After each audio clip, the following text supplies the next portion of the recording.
Yes. Well, welcome back, ladies and gentlemen, to the In true Earning 85 fashion. Yes. The episode started. When? It started 5 minutes ago. soon.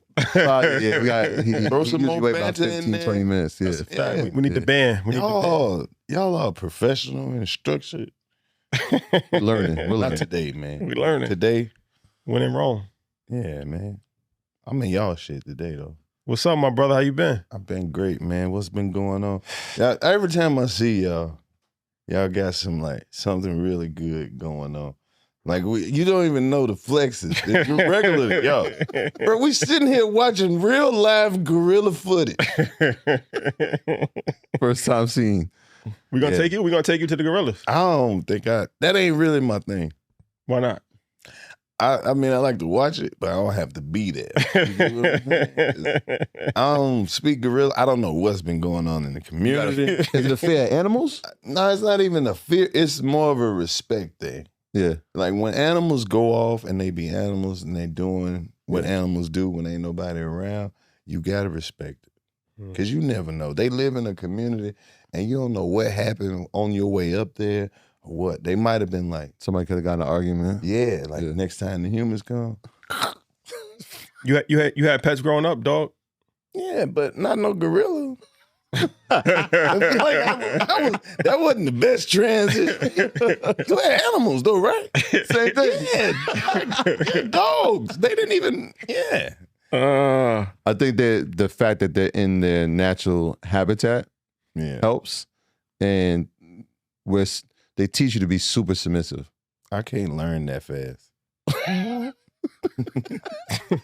don't even like how that came up. They teach you to be submissive. Man, I'm not being submissive. So that could be a problem. Yeah, I don't want to be submissive because I'm telling you, I'm not going to wait to react. I got to leave. If I feel like, hey, man, he's getting a little bit too aggressive, I'm out. Yeah, I'm not waiting on the group. They tell you don't run. They tell you just kneel and don't run. Do you think that works? Be honest. I think so. I've seen it work. Sure. Really? Yeah. You think you can outrun a gorilla? No chance. I don't think I can outrun any wild animal. Yeah. There's no point. So you gotta Just fall. Be like, yo, I don't want this problem. You gotta That's why we need people like y'all. People who like y'all who can go out there and then get the footage. Yeah. And then take it back to the studio and let some cool older white man do the voiceover. Put that shit in HD. I'm a consumer. No, you should do the voiceover. No, I will. That shit would be fun. As long as I don't have to do nothing else. Like go out there. All right. What about a lion? Would you do that? No. Nothing. Is there any giraffe, zebra? Nothing. Nothing. We got a new show. Yeah. Carlous in the Wild. No, that's not. You literally ain't gonna have no footage. I'm not going. Carlous in the Wild. I take my chances in I'd rather go to the hood. Take my chance in Atlanta. Or work with some hard-headed strippers or something. How's the stripper economy doing these days? I don't know. I haven't been around in a while. Yeah. A lot of the strippers who were around when I was around, I see them in the city now. And they doing great things. They selling houses. And real estate. We got to talk about, we never really talked about that. That whole real estate agent thing kind of, it dwarfed between, the two worlds dwarfed at some point. What year was that? I just see on Instagram and it's like everybody selling homes. Yeah. That's a great transition for retired dancers. Because they still got the body. And then once they put some real clothes on, they still as fine. They can sell some shit. Yeah. But they working they great salesmen because they've been selling dances the whole time. Yeah. They've been selling a lifestyle. Yeah. And you're really not the man. Those are the women who have mastered the art of they're selling you the dream. So they went from selling you the dream to selling you the dream. Yeah. They went from selling you their dreams to selling you yours. Makes sense. There we have it. All right, we got the legend of this is my player partner right here, bro.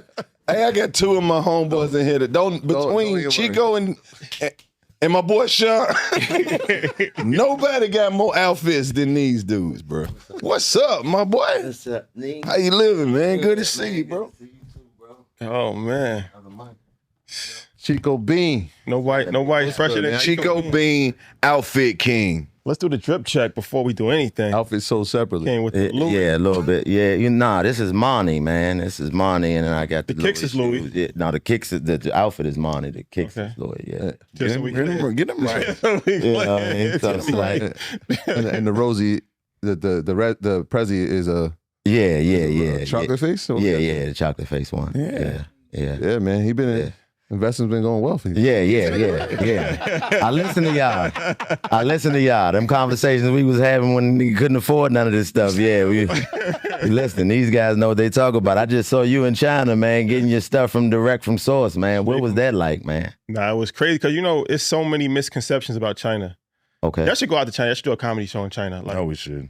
why not? Why not? No, stop this. Why not? What's up with Los? We leaving the United States. Yo, Los, what's up with you, man? Like, you don't want to go to Africa? I didn't never say I didn't want to go. want to go to Africa. I said I didn't want to go on a safari. Okay. That's I did different. that too. Okay. Oh, he got footage of baby gorillas. Oh, yeah. Yeah, I went in South Africa. Oh, yeah? Yeah, I went on one in South Africa. You enjoyed it? Yeah, it was dope, man. We was on the 4-wheelers and, animals was just out free and everything. Yeah, it was dope. They walked.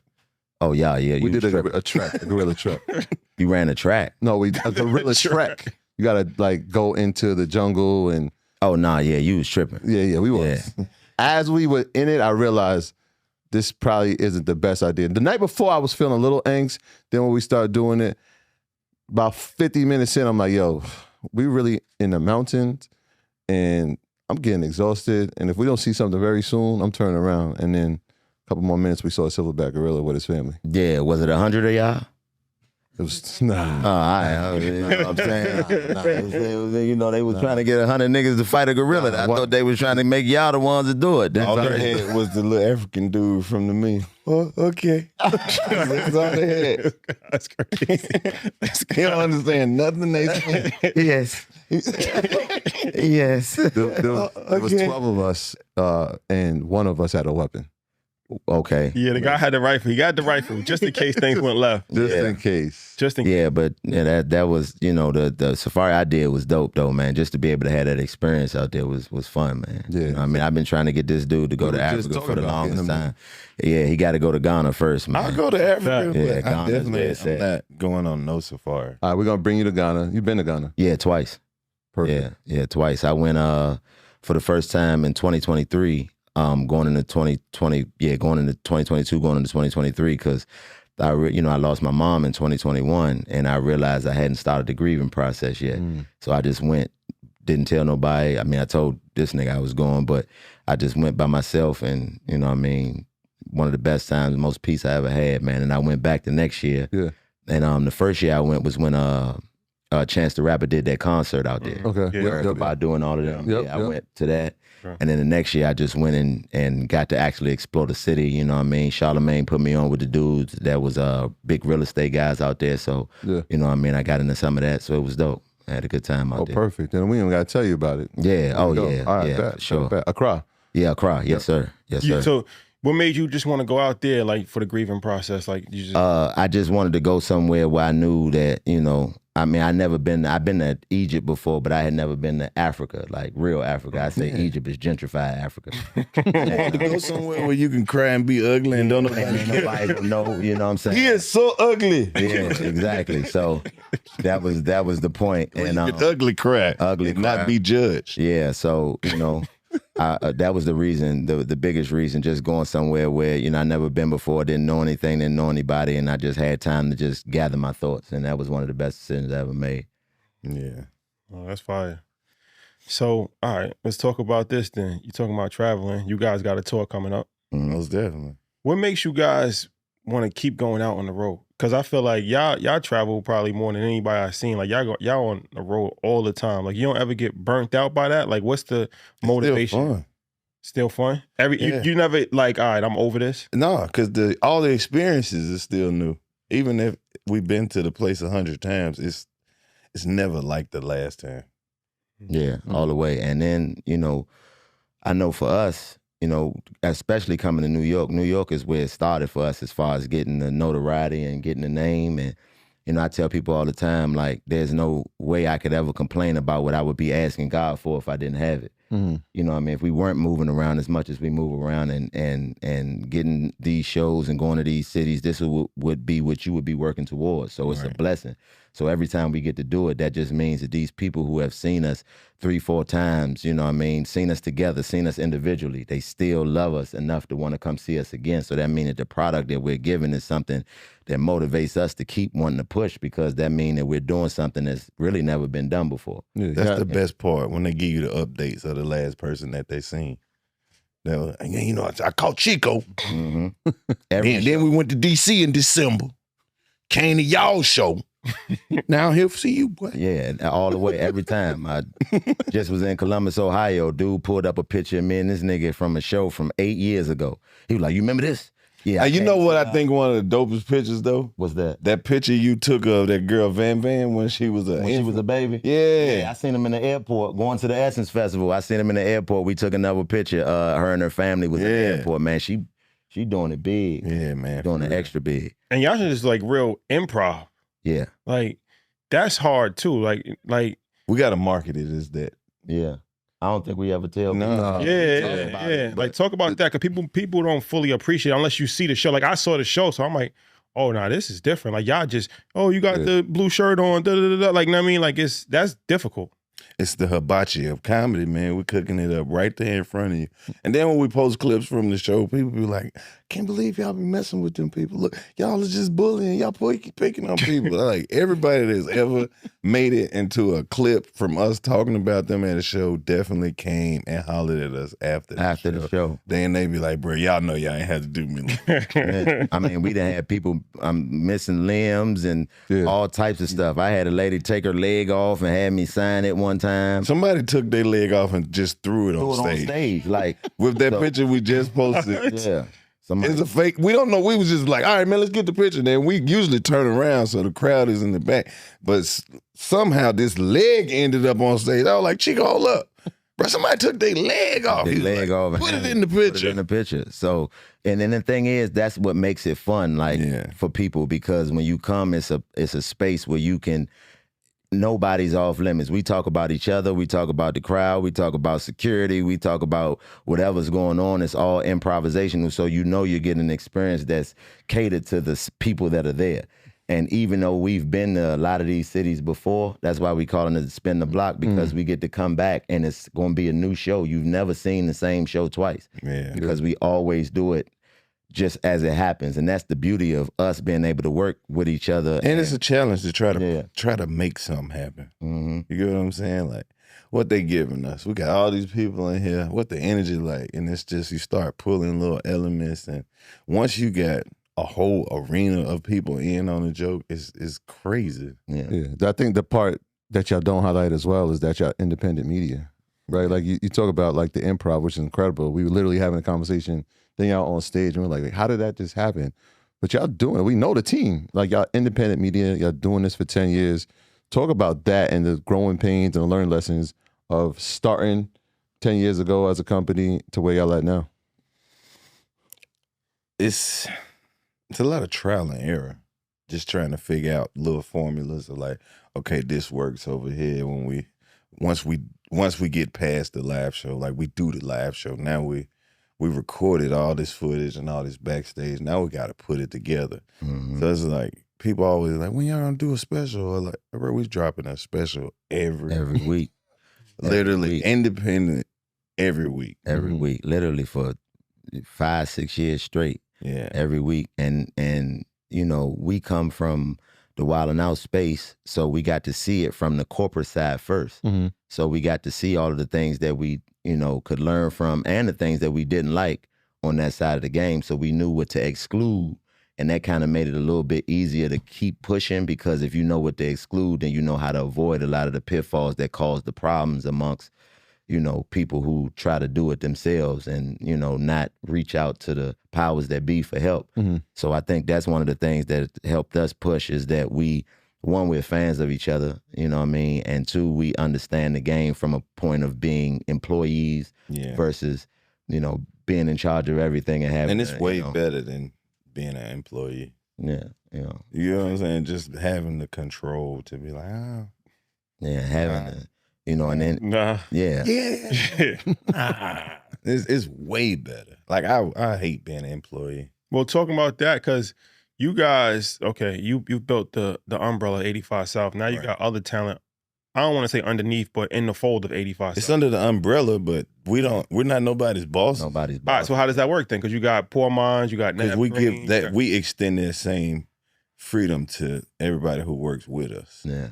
Because we don't want nobody working for us or like under us. It's like, hey man, you need to get this. Like the whole point is like to have a form of ownership. So you provide the platform, and then it's like you got to do what you can do with it. Right. We're not gonna hold your hand. Like an independent record label. No, we will. No. We will hold your hand. Okay. But you got to keep in mind, if we're going to hold your hand and you drop something, you didn't have a hand open. You could have had your own hand out. Yeah. So it's like, we don't have to hold hands for the security. It's like, hey, bro, stand right here by me. And it's like, hey, if it worked for you, if it worked for y'all, all we can do is show you what's been working for us and tell you the things that did work, what didn't work. Hey, this is where y'all benefit us. This is where we could benefit y'all. Because it's not like we're generating a bunch of money off of these other platforms. It's that we're trying to make one big platform. Yeah. You get what I'm saying? I mean, an in-house just conglomerate, if you will, of people who can just, you know, have a space where you can come in and, you know, do something like this and not have to wait on, you know, the approval of 3-4 other people to be able to get the work done, you know, because that's really what it's about, is this the content game now. It's just about constantly producing. Y'all understand that. And being able to consistently put out or consistently record, to have something to put out, and just having a space to be able to provide not just our people, but just in general, you know, to have a space where people can come in that's safe, that you ain't got to worry about nothing, that's, you know, giving out quality production, great, you know, content. You know what I'm saying? When people see it, they know that it's of quality. That's what it's really about. So being able to provide that, you don't have to be the boss to do that. You just got to be reliable, you know. And the like, I feel like the silver lining of that is that all the people that's around us, they see us going hard every day, whether it be a 85 South show or promoting our own show or working at, you know, other productions and networks and stuff like that. It's like they get to be around us to see, hey man, these dudes, they grind hard, and that's why they get what they get.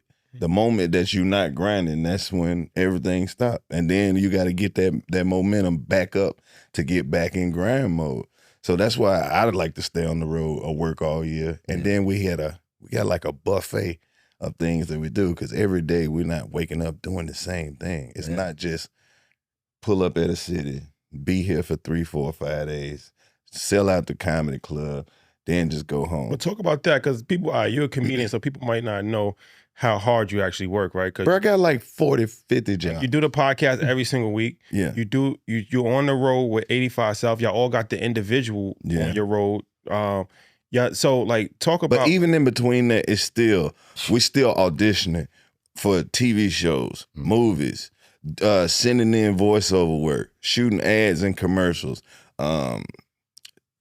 being fathers. Then you have, you know, it's so many little opportunities that fall in between that. Yeah. And then being the owners of a business and having to take meetings and set schedules and make sure everybody else good. Pay taxes. Book hotels and pay taxes and, catch flights and make sure that, you know, travel and sprinters and rental cars. It's so much other stuff that goes on off stage. Like the show part is the easiest part. That's what you know. That's the part that you get to, and you know you can do that with your eyes closed. That's the fun other stuff. You know, traveling all day. Like this past weekend, my photographer that I had working for me, they had her stand in this comedy condo, and the pad broke on the door, and all her stuff was locked in the place, and we couldn't get in. So I had to find her a room and make sure she was straight. Like all of those type of things are on you when you. You know, are the person that's in charge of what's going on. So those are the things that you got to make sure in order across the board, because if your business isn't in order, then, you know, you can't just show up and say, here, you know, take this and we got you. And that's what we want. When did y'all learn, like, coming up, did you learn a lot from Nick? Like, how'd you learn how to actually run a business? Yeah, because, like, Nick is an amazing dude. I don't think he get enough credit. like I see this dude and you know he is worth a crazy amount of bread, but he'll literally get in there and do the grimy work with you. Yeah, I mean, he'll be there early. Yeah. He'll stay late. He work like he don't have it. Yeah.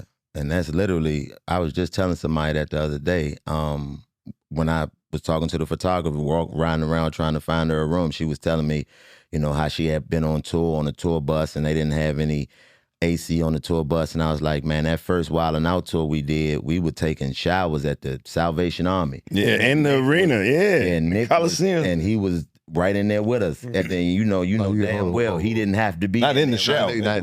Chico. Yeah. He wasn't in the shower. Oh yeah, Paul. Yeah. Paul, yeah. I mean, but that's the truth though. The truth is that there was showers in the venue, in the Coliseum. We was in the Salvation Army. Nigga, fuck clean that shit up. Nigga, we was in the Salvation Army in the jail showers, nigga. I ain't nigga. Telling open air. True. 7 shower heads and we in that Chico, motherfucker. Yeah, but we wasn't in there like play Game 7. Like we did the shit. Game 7. Hey man, it's your turn. You Game 7. They're like 85 cents off, y'all next. Nah. Give us 3 soaps. It wasn't like that. I mean, but yeah, you learn a lot from and then watching everything that he had went through on the corporate side too. Yeah. And just knowing that no matter where you are in the game, you always got to go through something. Yeah. Nobody's above the bullshit. And this is the thing about it. When it works, you look like a genius. That's a fact. When it don't work, don't nobody. And everybody wants credit. Yeah. Somebody said success has 1,000 fathers. Failure is a bastard child. Like nobody wants to take responsibility for the failure. Everybody wants to take responsibility for the success. Yeah. I heard something that's even more, you know, in line with that. It said when you know, are in a certain position or when you're in a position of success, your job is to do the impossible for the ungrateful. Well, my brother told me the other day, all ideas they said all thoughts ain't ideas. Yeah, that's true. He right. That's very true. Yeah, you're right. All thoughts ain't ideas. All thoughts ain't ideas. That's hard. Keep I like that one too, though. You gotta do the impossible for the ungrateful. Yeah, that's a fact. And a good run is better than a bad stand. You know what I'm saying? So now we rolling. Yeah, for real. You know, and it's like, but at this point, you know, even with this tour, like with the people we working with, Blake and Diddy, like Blake done been around us. With who? Oh, change your name? No, his name's Sean. Sean. Currently he's not in the studio. Oh, okay. What you trying to do, man? Nah, I didn't know. I'm not gonna disrespect you, man. His name is Sean? No, his name isn't Sean. What's your name, man? His name's Sean. Y'all tripping. It ain't Sean John though. Oh, okay. I mean, Sean what? It's the same. I told him he got to change it up. He can't be Diddy. He got to be Sean. He got to add an L or something. Yeah. He got to be Diddley or something. Diddley is even more dangerous. The Diddler. No, the Diddler. That's synonymous with the other. Yeah, Sean. exactly. man. So is Diddy or Sean? Diddy? Damn. Man, you can't let that nigga take your joy. You can't do that shit. You know what I'm saying? You don't do nothing but buy outfits, Pradas and all that. You good, but Rights reserved. You know, The man of 1,000 outfits. Blake, you know, then been around us like, you know, for years, literally. Like, you know what I mean? We was doing shows for $1,500, $2,500 with Blake, and now we doing arenas. So just being able to build those relationships that, you know, are quality relationships that last, and, you know, you treat people the right way and you do good business, and, you know. You got to do good business. That nigga sued me. Did he? Nigga ran. No, Blake sued. Yeah. He sued you? Yeah. Why?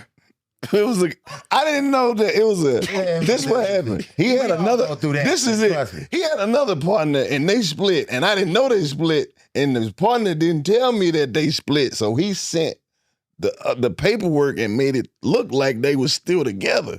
So when I signed to do the shit with his partner, he was like, bro, what the fuck is you doing? I don't fuck with him. I was like, nobody told me. I don't even know this other nigga. And then he served you the paper? He sent the shit to the crib. Yeah. He was like, look, I got the certified letter, the big shit. You know the shit that come in the big shit? He was like, well, what we gonna do? I was like, man, you gonna sue me? Yeah. was like, man, fuck this lawsuit. Let's just do these shows. We on the phone, right? I'm gonna do half of them with him, and I'll do the other half with you. And then after I do these, I never fuck with him again. Yeah, we ain't even. I don't know if I was supposed to tell you. Yeah, but we all go through that. We just was going through it with this one. This nigga stay with me. Like, still nigga, my Chico, dog. man, what the fuck you people, man? I'm like, hey, Blake, man, I love you, Slim. I felt like I made it. But you know, It was my the first good thing lawsuit. about it is you can always call him and talk to him directly. He'll tell you exactly what he did. That's the good part. A lot of people you don't have that relationship with. You can't call a nigga I and put be something in the mail hey, for Blake, you. man, what was that shit you said, man? Talk to my lawyer. No more, you ain't gonna book me. Yeah, nah, I mean, not right now, but I'm gonna tell you why. So it's like, all right, Blake, you know what I'm saying? So, Blake, you know, you gotta appreciate that though, man, because, you know, we done been doing this for a long time, and I think that, you know, as long as we done been in the game now, it's easy to, you know, have those relationships where people look at you and be like, man, fuck them. So let's talk about That was a great lesson in business, though, bro. You got to get some. Let me just say, because you guys did something that was, because you've been in this space for so long and you've grown a following. We watched it on YouTube, we watched it on Instagram, but then y'all decided, you know what? YouTube may not be the way for us anymore, and create Channel 85. Talk about the transition into that, because even at the peak, right? We got YouTube and Google as, you know, billions of streams or billions of views every month. And y'all said, we're going to do our own thing. What was the thought process in going to that, and how's that been going? It was quite simple. You know this. You know the YouTube game. Right. 1 minute they'll fucking pay you all the money you supposed to get. Then the next month they'll be like, you ain't really do shit. Like, I ain't never got the same amount of money from YouTube from month to month. And they control who sees your video. Yeah. Exactly. Yeah, and there's no way for you to really know what your reach is until you can centralize your crowd in a space where you can determine how many people are coming in and out and utilizing the space. And that's what Channel 85 does. It allows us to really be able to see how many people are willing to, you know, go behind a paywall, because that's dangerous when you've been giving it away for free for so long. That was a big risk, because we was giving this content away for free for years. Every week, 2-3 hours of free comedy, you know what I'm saying? And then the podcast and then all of this stuff. When you take that and put it behind a paywall, it was an adjustment period for a lot of people, because they like, man, it's hard to give money to something you've been getting for free. That's with anything. If you've been getting it for free, then all of a sudden it's like, I tell people all the time, if tomorrow we woke up and Instagram costs $12 a month, Ain't nobody gonna be on there, because nobody wants to pay for something that they had access to for free. So it was really us just saying, you know what, I believe in our consumer, when a lot of people didn't. You know, they look at our consumer and think, you know, oh, those are the people you can overlook. Those are the people that aren't going to be, you know, that those are people that are throwaway people. They ain't gonna pay for nothing. So we believe differently. We believe that our people will come to where we were, and you know, and they will. And they will. How's that? Well, just a quick follow-up, because I'm wondering now, when you have the behind the wall, right, the paywall, are you using those analytics to now look at how we're going out on tours, right? Because if I know I got an audience here and I didn't know it prior, now we know we can do a show? No, I don't think so. I think that individually, that's probably a better analytic for us, because we go all of these places individually and as a unit. Like, there have literally been times where I'll have a show, then the next week Los will be there, then 2 weeks later Fly be there, and in another 2 weeks we there together. Gotcha. And all of the people that are there are telling us that they're coming to each other. So that that's real life. That's in the field analytics that you're getting for people who are paying physical dollars to come see you 3 times within a month. You know what I mean? You can't, you know, that's something you can't really dictate unless you see it. Nobody will believe that's possible if you say that. You know what I mean? Like, nobody's coming to see the same niggas 3 times, but for us, we've seen it. We've literally seen it, from going to these different comedy clubs and cities and then coming back and doing it again in an arena or in a theater. And then, you know, it's like that really let us see that people are supporting what we're doing, because they know we're giving. And they mad if they miss one of them shows. You know what I'm saying? They don't want to break up the set. So how was it? Let's talk about this. So the streaming service, right? What was the process of actually getting people to buy into paying? And then, like, what's your model as far as to make it as some is because you're still on YouTube also. Yeah. So like, you know, we seen a lot Joe Budden, the Patreon, like, so what's your model? Like y'all have certain episodes that only go on streaming services? Yeah. Like how do you do that? Both. We got a lot of exclusive content that it ain't gonna be nowhere else. It's only for the streaming. And Yeah. the live show being one of the specific ones. All right, so all your live shows are on On streaming. the stream now. Yeah. And that's the bread and butter as far as like the thing that you know, people gravitated towards initially. Yeah. So we took the live show and said, you know, we can't give y'all, we gave this away for free for 5.5 years. Now you just pay, you know, for a year subscription and you get to see them all immediately as much as you want. And then people still take them and put them on YouTube anyway, but you know what I mean? They got and a year subscription of the app is it's cheaper than a ticket. Yeah. It's cheaper than the cheapest ticket you can get. And it's like $10 a month? If that. No. It's actually like $8.50 a month. Yeah, $85. $85. So. Yeah. And then so how'd you get people to buy in, to move over to actually promotion? Just promote just keep letting people let them see the progression. We get, you know, we try to keep updated equipment and HD cameras and better audio. It's just keep climbing. Yeah. Any pushback? Did you get any pushback? Yeah, of course. But you got to be consistent to be able to push past that. You know, it's no different. I look at that no different than it's like the comments on videos that you put up. You know, if you ever go in to read those and fuck your confidence up. You know what I mean? Yeah, if there's too many good ones. Man, yeah, you ever go in to read those and you know, that's pretty much the same push. You're going to have people who are going to be like, ah, man, people come up to us. And that's the thing. We're all approachable. Like, people see us out. When we go to these cities, like, we are known to be out in the mall or at the soul food spot, or, you know, just you might catch me walking up and down the street, you know what I'm saying? And people will come up and let you know, hey, man, what's up with man, why y'all ain't putting this show on YouTube no more? And then you got to explain to them, like, hey, man, this is the reason why. And the motherfucker I've literally seen people download the app in front of me because they got an explanation directly from me as to why they should be on the app. Like, you know what I mean? If you fuck with us and you support us, and it's $85. You about to get us the Foot Locker. We both in Foot Locker about to give our money to the Foot Locker. You don't know that, nigga. You talking to me. So it's a direct to consumer, just making them know that it's no different than what they getting on YouTube. It's just actually more personable than what they actually getting, and making them understand. Get more. Yeah. Is the live show that goes on Channel 85 all three of you? Or do you guys put like your individual sets maybe that y'all do? We haven't done that in a while. Yeah, we used to go out and do a set and do a show. Yeah. Like all of us would do a set. And we'd be like, man, we just gonna go out and hit them with a little 5-10. Then we'll do it. Then everybody end up doing 30. Yeah. Then we end up coming on stage and doing another hour and a half. Yeah, and then, you know what I mean? And it made more sense to just do it together. You know what I'm saying? And once we started doing it together, we saw that it was the same thing. We able to do it off of each other, you know what I mean? And bounce off of each other, pause, with the jokes, you know what I mean? I can see this nigga looking at me like he's waiting to say. Your wordplay is crazy today. He's on fire. Yeah, I mean, you know what I mean? But yeah, we all different. Like, I just had a special come out on Hulu, like Hulu special.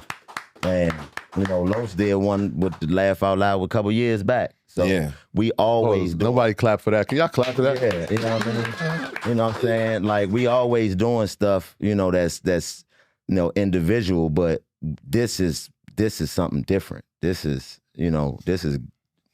ordained. Like, you've never seen this before. Like, and that's then at this point I feel like we earned it too. Yeah. We really, because we put out, between the three of us, we put out so many hours of comedy.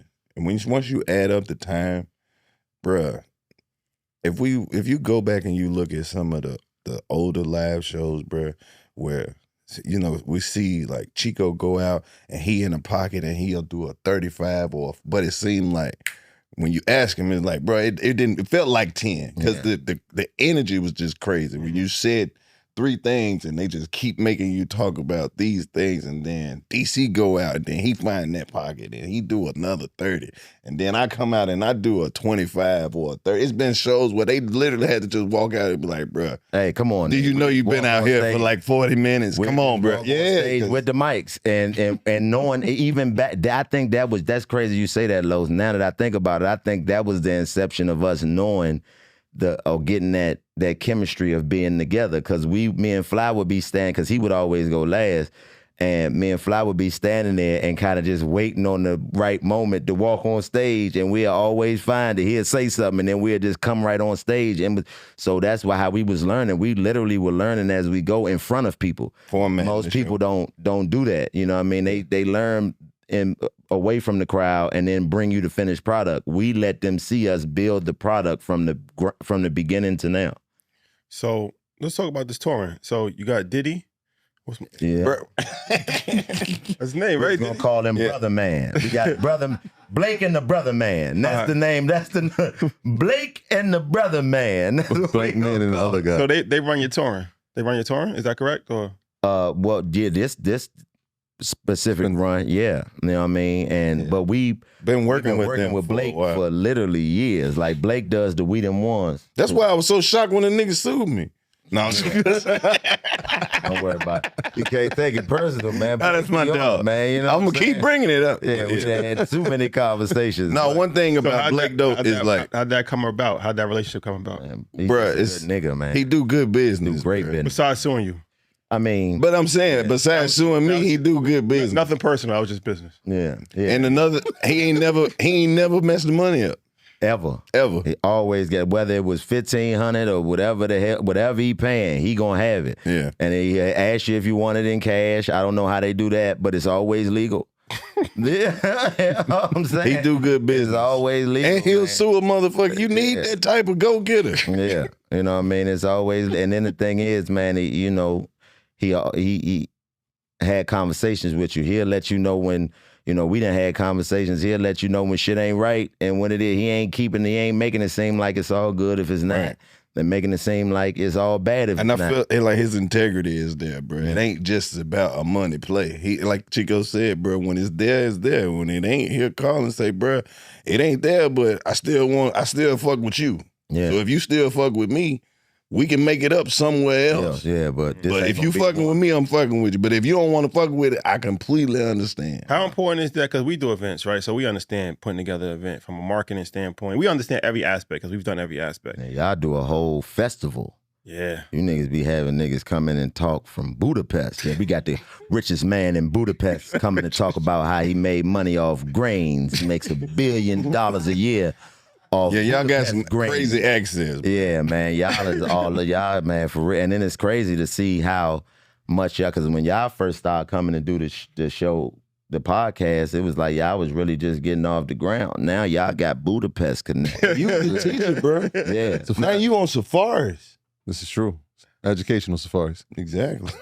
So yeah, like how important is that to have the right team in place when going on tour, and like how much lifting do you guys have to do? I know you got to promote it, but talk about that because people don't know how difficult it is to put together these events. Bro, it is because you got to keep in mind somebody gonna have to be like responsible. It ain't just fun. Somebody got to do the shit don't nobody want to do. Somebody got to be the person to get up at 3:30 a.m. and make sure all the cameras is there, and somebody got to make sure that the bills are paid, and somebody got to make sure that the next city is, you know what I mean, booked out and everything. And don't nobody get left being responsible for, being responsible for 35, 40 grown people who having too much fun.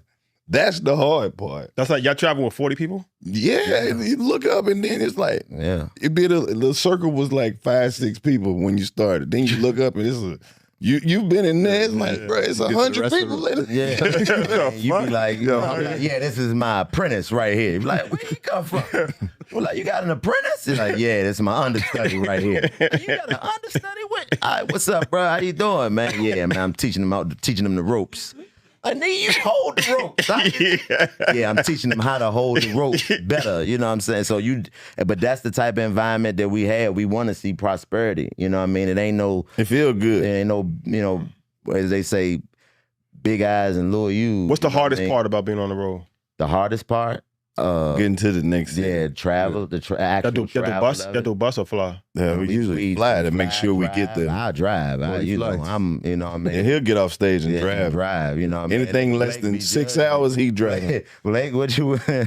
He will do his set. So I'll meet you there, Tasha. Yeah. But me and him started that a long time ago. We would do the shows, and because we would drive to the shows, do the show with your own car. Yeah, hell yeah. Do the show and drive home. And he would be like, "Los, why you doing that?" I'm like, "Bro, it's different when you wake up at home. Yeah." You ain't got to spend all day driving. It's just like you went to work at the house and woke up with the money. Yeah, I mean, so Blake, we would always leave. We'd be on tour. Blake would be like, "Man, I don't never see you." He caught me at the we stayed at a lot of the same hotels. That nigga be checking in like, "Yeah, caught your ass, nigga." Caught you, nigga. I knew I seen you on the fifth floor. Caught you there. I'm like, "Yeah, man, I just drove down." Yeah. Now, 11, 2 o'clock in the morning. But that's the hardest part is just figuring out your routine and making sure that it's in pocket with the routine of the totality. Routing the tour. Yeah, that's what I say. The totality of everybody. The logistics from the standpoint like trying to make a weekend out of it. Right. Like you're picking the cities and trying to figure out the routes that would make sense. Yeah. The other part is that y'all been doing it for so long. Y'all been to these cities. When you talk to the venues, right? Are you negotiating different terms every time? Because 10 years ago, y'all not the 85 South that y'all are now. Well, you know how the venues are. Sometimes they call us and be like, "What you got available? When can you come to this show?" And then you hit some of the cities, the LAs and the stuff like that, and you go and they got a whole new theater. Yeah. Then they got a whole new set of rules. They got a whole new set of securities and deposits that they want and different insurances and stuff like that's the part don't nobody ever talk about. And then you get there and you just want to see it. You know what I mean? Like you get to the venue with all them deposits and all that. You be like, y'all ain't checking up under the car? Like y'all ain't got the dog? Where the dog at?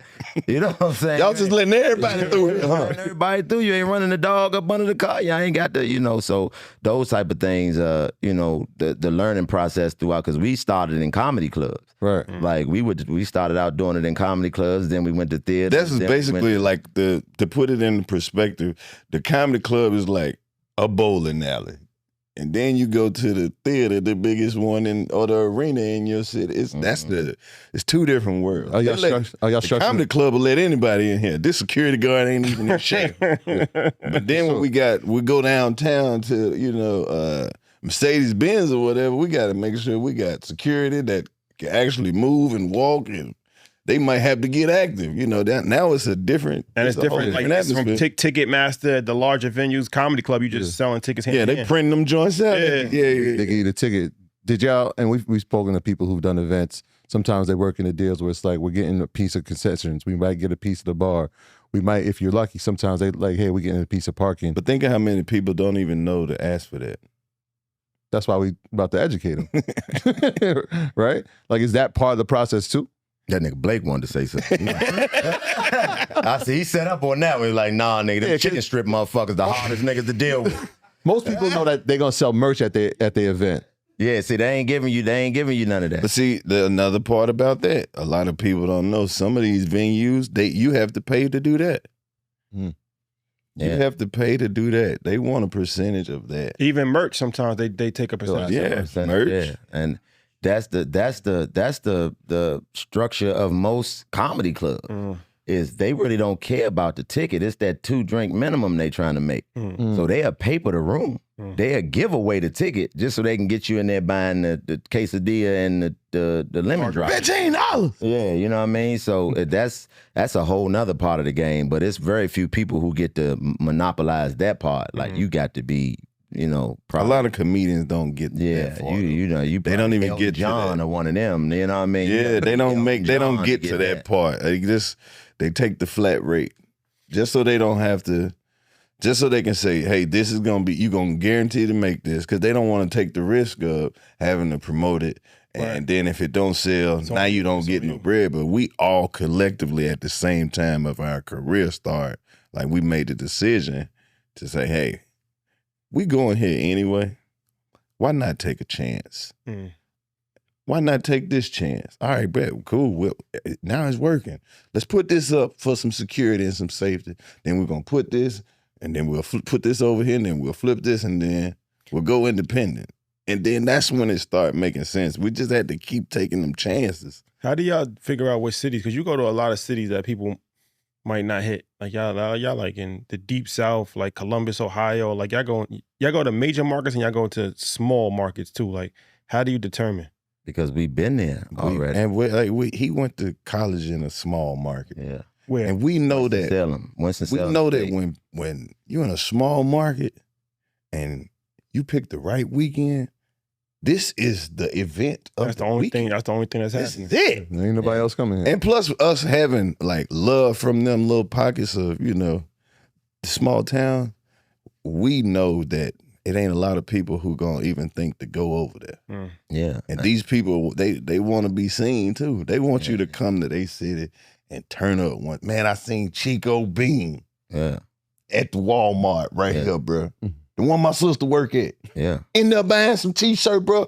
Cool nigga. Yeah. I'm talking about took a picture with my kids and everything. Yeah. Bro, that sell more tickets than anything you can promote. You can imagine, man. What city surprised y'all the most?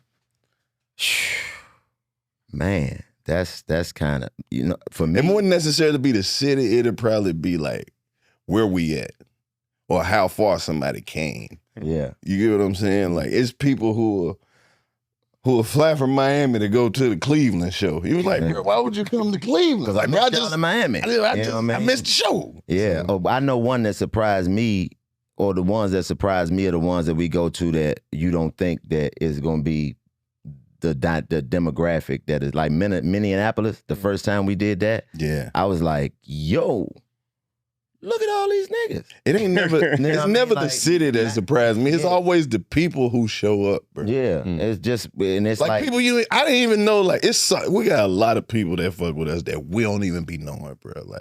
Like one that stand out to me. Bro, you remember when Paul George came to the show with his family and they just kicked it backstage? Oh, yeah. Oh, we done had a lot of that happen. And then it's like you see people that you think it shocks you, like, y'all know who we are? Hell yeah.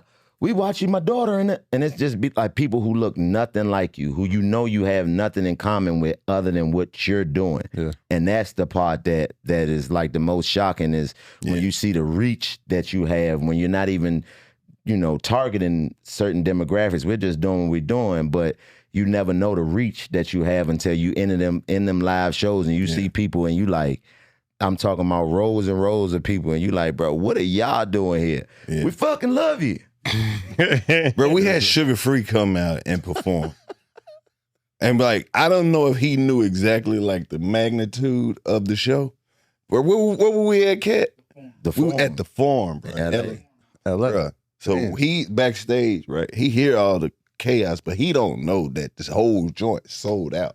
So we're like, before he going over the joint, like, yeah, I do this song and then I probably do the hook on this one. Then I just, man, this dude ended up performing like 4-5 records. He's like, fuck that. Nigga walked out. The concert. When we seen the moment, he looked, he was like, all them motherfuckers was going crazy. He was like, we gonna share this. That nigga took his button off his shirt. I'd rather give you my bitch. I was like, yeah, it's about to go down. He like, oh, it be them type of moments. Yeah, it be those moments. Like even like in Chicago, that's what, the Blake and them from Chicago, but going to Chicago and being able to rap with Twista in Chicago, like. But it ain't just Twista. It's Twisters in there, Shauna's in there, Do or Die is in there, Crucial Conflict, Chance the Rapper. Yeah. The whole city out. The whole city is out. Just to be able to see that connect that you have with the people who are from there. And that's the thing that I love about what we've been able to do is the connection that we have with these people. Like, I just went to the Essence Festival for the first time. I'd never been. And, I was supposed to get credentials and all that, but the shit fell through. So I was just like, fuck it, I'm just going to see what my face card get me. And literally, man, we was everywhere because the people who were working the venues and the people who were working the event, hey, man, you came and performed at my college when I was in college. And, hey, Chico, remember y'all came through here, man? Y'all took pictures with everybody and y'all was, so those relationships, that's what prize. For me, the biggest pride is how we've treated people along the way, and they remember that, and they be excited to see us. And they know we're not faking it, bro, because we get love in places we ain't even supposed to get love in, bro. Like when you get up and you got the 4 a.m. flight, and then you dropping the rental car off, and then everybody who worked there come out and be like, bro, Chico out here, bro. Or telling me, man, get a picture with me, every dog. time we... Or then you see the nigga on the grill at the airport in McDonald's. He's like, hold up, bro, I'm coming. Yeah, without question. You rent your car from here? Yeah. They don't get that shit. I got you, bro. I got you, yeah. Or telling like, there's never a time when we come through. Hey, man, just seen your boy. Yeah, he just left, man. He got a Nissan, man. He got a Nissan, the big truck, the Armada. Yeah, bro, he wasn't supposed to get it. When the manager of Enterprise come out and say, look, when you come to Dallas, call me. Don't. I got you, bro. You know what they finna put you in? Free upgrade. Yeah, like that's real. Hey, it say, come on. XL, you got XL. My name D, but my car is Derek. Called, you know what I'm saying? Let me in, bro. Put my number in your phone. Yeah, whatever you need. And they mean that. You know what I mean? But when you go to like Waffle House or something, and they like, can't let you pay for this, bro. Can't let you pay for this, bro. Yeah. Bro, I fuck with you too hard, bro. When I'm in here on the grill, you know what I'm saying? I'm listening to y'all, bro. I don't fuck with no music. Yeah. We know that exactly. I'm telling you, we not lying on you. End up standing in the mall holding hands with a nigga like this. Oh, bro, come on, my sister got pregnant, bro. All she listened to was 85 South. So he had the baby. The baby ended up being twin. My nephew, your real name and name, my nephew, his name, D'Anthony. She named D'Angelo and D'Anthony. That cause her baby daddy, D'Angelo. She named D'Anthony because of you, DC, you know what I'm saying? Y'all two together, you know what I'm saying? D'Anthony. Put that shit, let's get another flick, bro. Nah, real shit, bro. I'm gonna come fuck with you tonight. My girl getting her hair done. Finna run downstairs, get them shoes. I got my outfit already. What time you going on?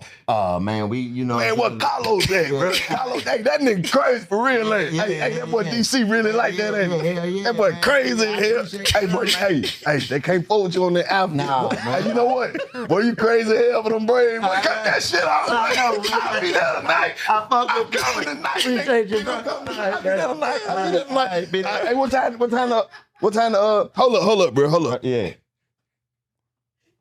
You not gonna believe it? Hey, I'm in here with your boy. Yeah. I'll call you right back. All right, bro. Hold up. There you go. Yeah, there you go. Chico. I call you back. Hey, nigga, the whole city. All right, that's what it is. I'm telling you, dog. That's a fact. That's 100%. And you had to do this shit 30 times, bro. That's a fact. Easy. I'm talking about easy, man. Fact. I'm talking me and this man have been in the man. We done been some places and had some stuff happen, man. We was in LA, man. We had some niggas run from the one side of the mall. 3rd floor. We looking at them niggas, bro. Full speed. By the time he got to us, he couldn't even speak. He was like, hey, man. What about El Paso, nigga? Oh, no, we was in San Antonio. Yeah. Bro, we in this, the YN's in there for real. These young niggas ain't got no direction. In San Antonio? They literally just sprint through the mall, fucking with the people at the mall, bro. Full speed, running, knocking shit over, laughing. Niggas run right past us, right? We're like, bro, what the fuck? That's the strangest. But we seen the niggas outside running. So they was went from outside, just running around fucking with shit. Them young niggas ran right up on us, sweaty as hell. Y'all, Chico Bean, Karlous Miller. Told you, boy. Took off running again, bro.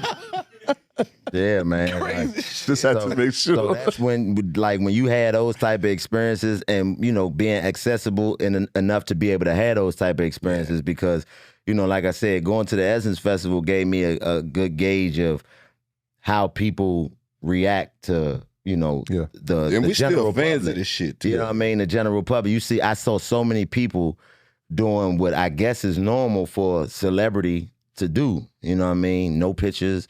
4 or 5 people in front of them, blocking them off. Don't come, you can't get close to them. And like I said, I would assume that that's protocol, but that's so different than what we've done because we, on the way up, we had interactions with these people. So now when we go back, who will we be not to stop back past the soul food? They know us in there. They got pictures of us hanging up in there. So it's just like the way that our journey has went, like we've always been in touch with the people to where they feel like they know us. It's ground roots. Saying they feel like they know seen them us. come up from trying to get backstage to hand off a plate. Yeah. Now you had the food truck. Yeah. Now you got the brick and mortar, bro. Like that's the crazy one. dope. And they do know you. That's the thing. Like 10 years, even for us, it's like people feel like they know us because they do know us. They watched us in the dining room table. Like I watched y'all when y'all had the wooden table that y'all was when y'all started the show. So they've grown with y'all, and that's the beauty of it. Yeah. How does it feel for y'all though? Like being as though y'all coming up on what year of InvestFest now? This is year 5. Year 5 of InvestFest, and it's bigger every year. Right. You know what I mean? Like how does it feel for y'all to be able to put on a something that before y'all that really didn't exist in our community? Y'all be getting just Investment. having them same moments too, bro, where it's like when you see people that you fucking with fuck with you. Yeah. Definitely. Yeah, you know what I mean? Where it's like just a real, people who you grew up and was surreal. like, that's my dog. It's so two different questions, but to answer your question first, like You be trying to be tough, but I can see it in your eyes. You be about to cry and look at it. You done had a few moments where you're like, bro, I can't believe it for me like that. Extra smooth, bro. He don't even like I'm not gonna lie. joke on him like that. He'll look just at had you like, this- yeah, all right, nigga. We had a moment with Nas. Yeah. So like it was a moment where like we're sitting down with a hero of ours. I would say like Nas is like the guy for us. And I told him to his face, I wanted to be you. Like when I was 11 years old, I had that red disc, listening to him, I wanted to be you. It was like a moment to me to tell him everything for 42 years of my life that I wanted to say.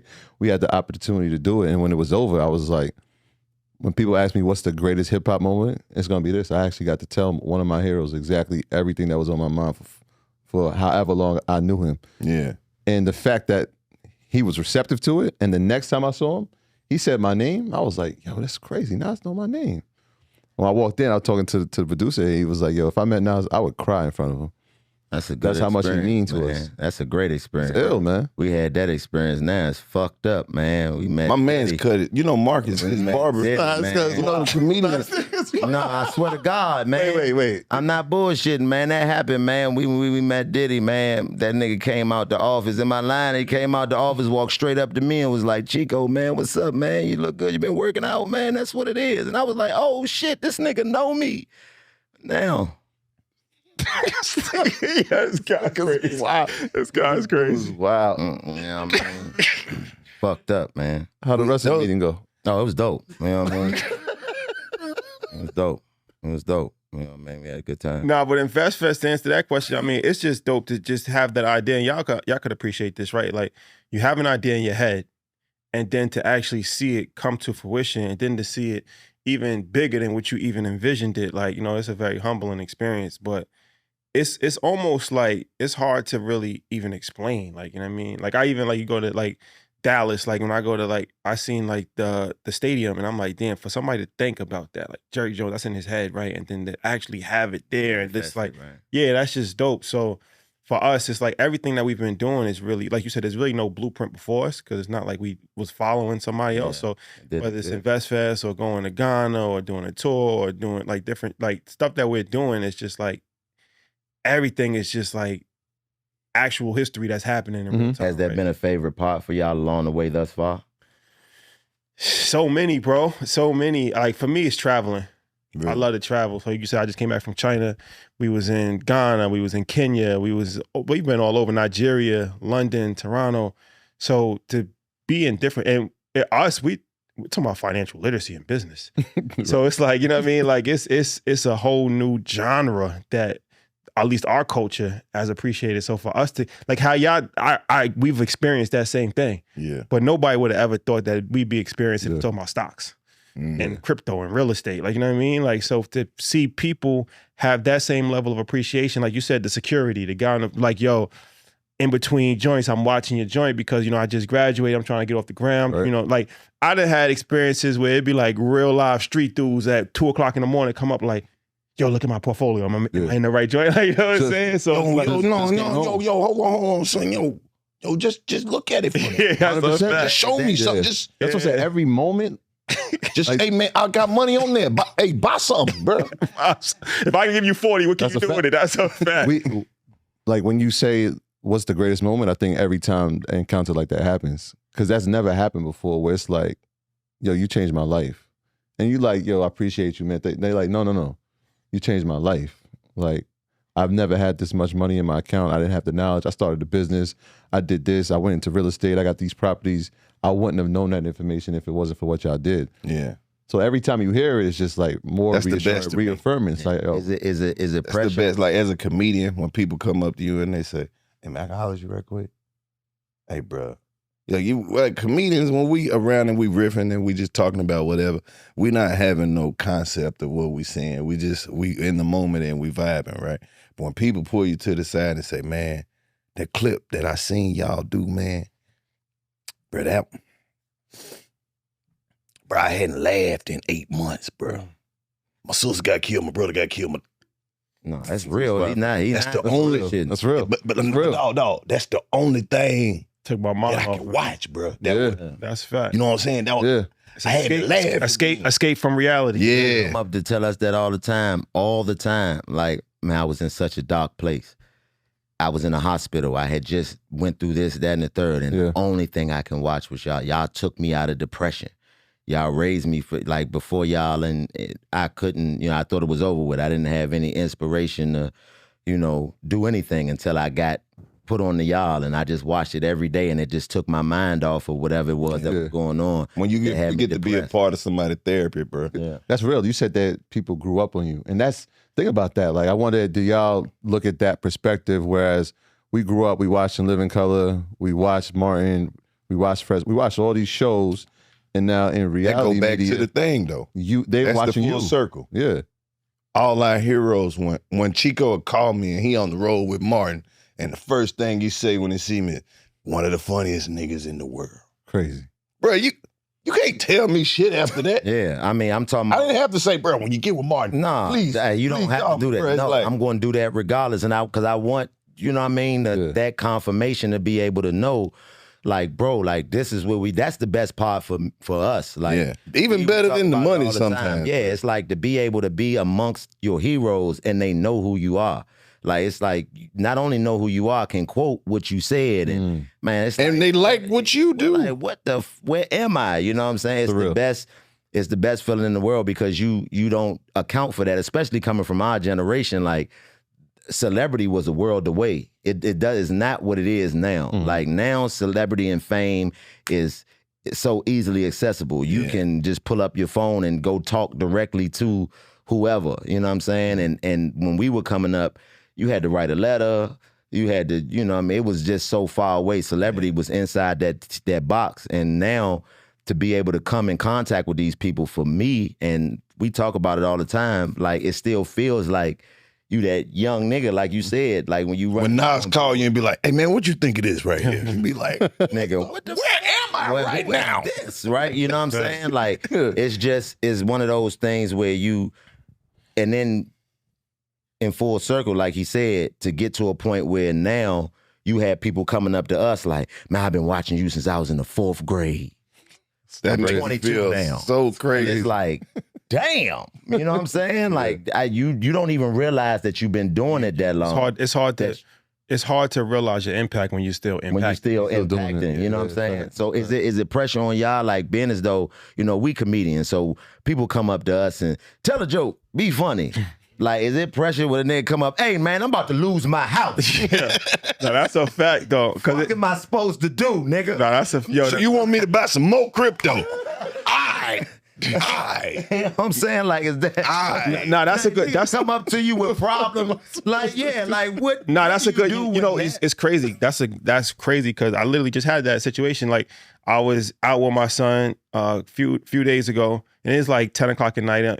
I'm outside on the street, and somebody came up to me, like, not that same as that, but it's like, "Yo, bro, like, I'm in between 2 jobs right now. Like, I'm kind of down on my luck. Like, what can I do?" And it's like, it's pressure. Like, you know what I'm saying? Because I don't have a magic answer that could just change your situation overnight. But I don't want to meet me at the bank at 10 in the morning. Bring 2 forms of ID. I don't want to give you like a fluff answer. Easy. I don't want to disappoint you because you know what I'm saying. So I had to really think about it and try to really craft a reply that I thought would be helpful. But now that does happen for sure because it's like people that happens a lot, even in DMs. Like, yo, bro, I'm down. Yeah. What can I do? Like, you know what I'm saying? Like that's kind of like at least they just flat out ask me. For money. For money. I told you this lady, stranger? Just straight. This lady hit me in my DM and told me. For me, for sure. That's good. That I needed to help her buy a van so she could travel around United States and do holistic medicine. Strangers are asking for money. Man, yes. What? Like people that know us might. In person or DM? Both. Because the DM, people with the DM that's a little bit more, like you could just say anything in the DM. Yeah. You gotta be bold to ask a stranger for money. Yeah, that's pretty wild. No, you don't have to be bold. You have to have a DM. That's all you have. Well, I was gonna say, look at my life and be like, what did I do to make them think I had some money? Because y'all know I'm so anti. That's a fact. Money. We're not talking about streams. Bro. And money. So anti. I don't have nothing. I had a G-Shock. G-Shock. And an 85 South shirt. I am. And a few I seek meager accommodation. I'm Prince of King. Don't make my shit look too good. Twin bed. Because I got to still be believable. Yeah. You gotta resonate. Yeah, don't. Yeah, I mean, I'm just going through now and just people help me pay my rent. I got 2 kids. But then I'll be like, what you going to do next month? That's a fact. Yeah. I don't want to get involved in this contract because then you're going to be needing help all the time. Sometimes when you help, you ain't really helping. You're not. You hurting. People got some people going to have, I mean, as harsh as it sounds, somebody got to get put out to know how serious shit is. You need that experience so you can feel them on the I thought you want me to read it out loud. Don't read it out loud because they might be watching and then they'll know that I read that shit. So just read it. May I be a pest is crazy.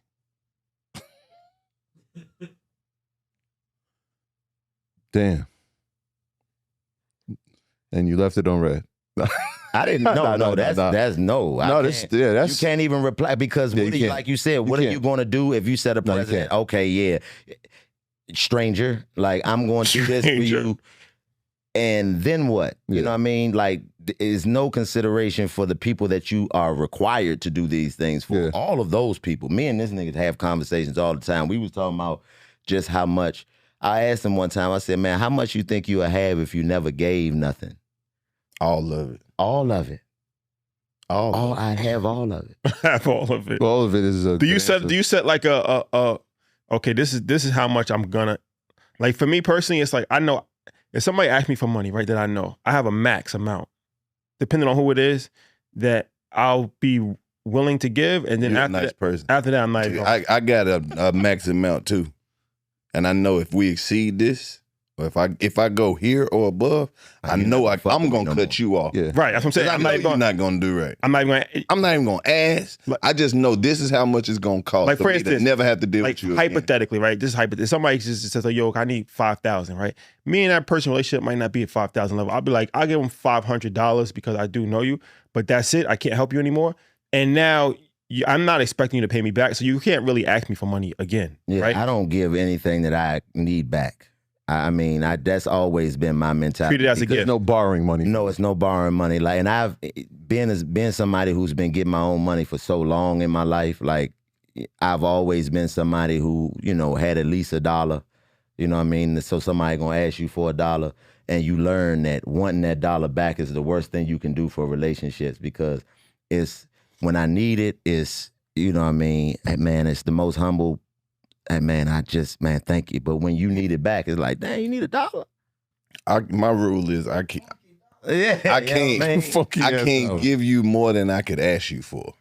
Oh, then that's rough. You can't give more than you can ask for. But if somebody's asking you for money, they don't got money. Yeah. What I'm saying is like if you were in a position.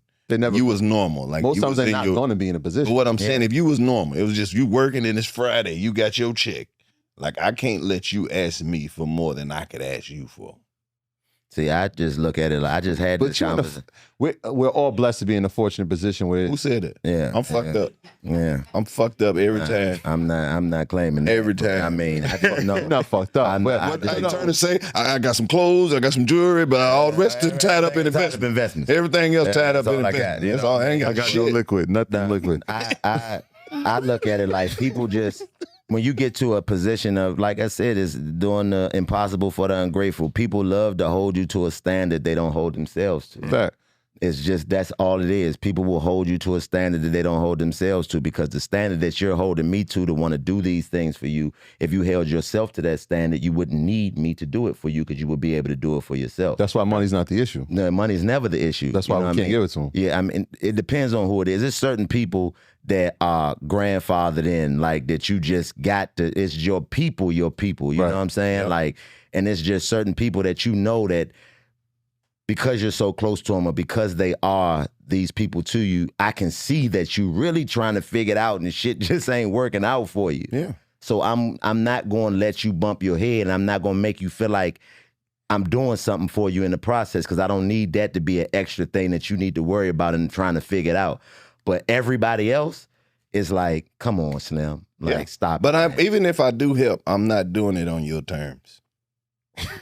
Come on, Los, I need it by the 13th. I ain't giving you that shit till like the 14th. Just cause. Just to see it. My rent's due on the 15th. I'm going to give it to you on the 21st. You got to exhaust all other options first. Did you try?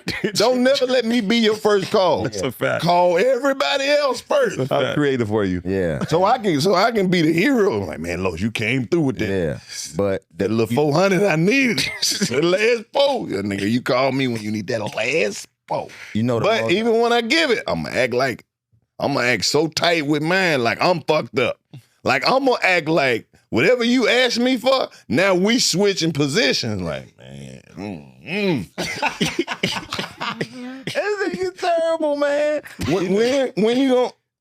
All right, do me a favor. Like before I give it to him, now I be like, call my phone. You see how it went through, right? So you see when you press this and you hit to call me, you can get in touch with me. You see that? Okay. Yeah. Don't act like that shit didn't happen once I give you this. You know what the most ironic part is? Me and this nigga was having a conversation one night. It was like, of all the stuff that we've done and do for people, we ain't never asked each other for shit. That's the most, like, and there's no doubt in my mind if I asked him for something, it wouldn't be no question, and vice versa. But we ain't never asked each other. We've never asked each other for money. Each other for money. Never. No money, no monetary, nothing. And it's like, that's where you find the solace at. At least I get to talk to another nigga who understand what I'm going through. Yeah. Right. That's all you get. You know what I mean? Yeah. But at the end of the day, you look at it, and I just always like to look at the bright side of the bullshit. Like, I'm grateful at the fact that I can have these conversations with somebody who understands and ain't looking at you like, man, I don't want to hear about your money problems. For everybody. But that's the beautiful part. I got a question. You never asked him, but the first person you would call possibly would be him. I mean, without question, because you know that, if it get down to that, then that's gonna be the last thing a nigga worried about. Like, you know what I'm saying? I'm in me being the type of, I'm the shirt off my back type dude. So you ain't. That's my question. Everybody on this show, y'all talk a lot about responsibility and saving and earning interest and all that shit. What's the next thing you know for a fact you gonna fuck some money up on? Not no investment. Not some shit that's going. When you say fuck, not no assets. When you say fuck money up, like not an asset. That's what I mean. Not an asset. The next thing you know, your next bad investment.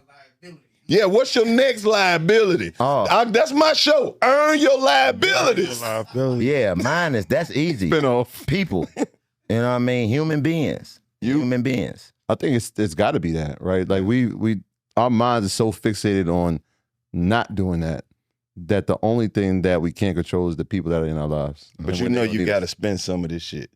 Every dollar you spend ain't gonna make you some. That's a fact. Yeah, but you think differently about money, right? Like I think differently about money. We've done we've had the cars, we've had some of the frivolous shit. We've done it already. So the next thing, you're always thinking like, how can we put money in a position to make more? Yeah, mine is always the picture over the fireplace. Cause he ain't answered yet. Answer, yeah. The next liability. What's your next liability? The next, all right. Buying a home is a very tricky situation. You fucked the internet up with that one story. You bought that spot. That's a fact. The fucked up. And I'm still putting money into this. Huh? Yeah, I was in. Yeah, he lived down the street. It's a fucking bottomless pit. Yeah, it's never ending. It's never ending.